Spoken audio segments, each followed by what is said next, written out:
Trump suddenly announced that the H-1B visa would carry an annual fee of $100,000, sparking widespread panic.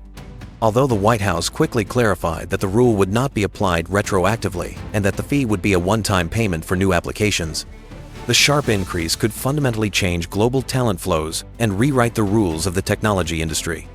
In the past, H-1B visa application fees were only a few $1,000s paid by employers.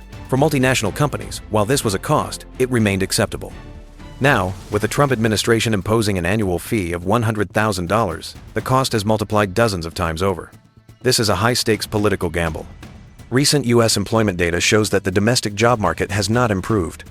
By dramatically raising visa costs, Trump seeks to create the impression of protecting American jobs, demonstrating his usual hardline stance to win public support. At the same time, treating visa fees as weapons, akin to tariffs, forces countries reliant on the U.S. market to concede in future negotiations. However, this policy also undermines America's attractiveness as a global innovation hub and may prove counterproductive in the long run. India's information technology sector is the biggest victim of this policy. The industry, worth as much as $283 billion, derives nearly 60% of its revenue from the United States, with about 70% of H-1B visas currently granted to Indian workers. The ICT industry has long relied on a US-based plus offshore hybrid model, providing services for multinational companies such as Apple, Microsoft, and JP Chase.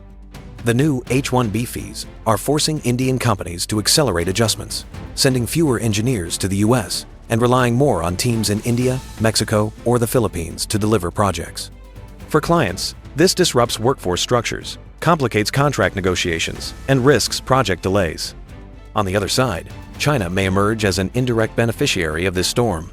Analysts point out that as the U.S. pushes away international students, researchers, and highly skilled workers, China is stepping in with massive R&D investments to attract this talent. In recent years, Beijing has boosted research funding, built new laboratories and innovation parks, and is well positioned to capture this wave of human capital. As America's talent magnet weakens, China may experience a reverse attraction, strengthening its technological innovation ecosystem. In the long run, this is not just a US-India issue, but the reshaping of the global services economy. American companies will accelerate the establishment of global capability centers, expanding their footprint in Canada, Latin America, and India to spread risk. Domestically, the US will also be compelled to invest more in automation and artificial intelligence to fill labor gaps left by the decline of foreign workers. In other words, Trump's new H-1B rule not only challenges America's image as an open society, but also drives the redistribution of global supply chains, quietly launching a whole new phase of competition.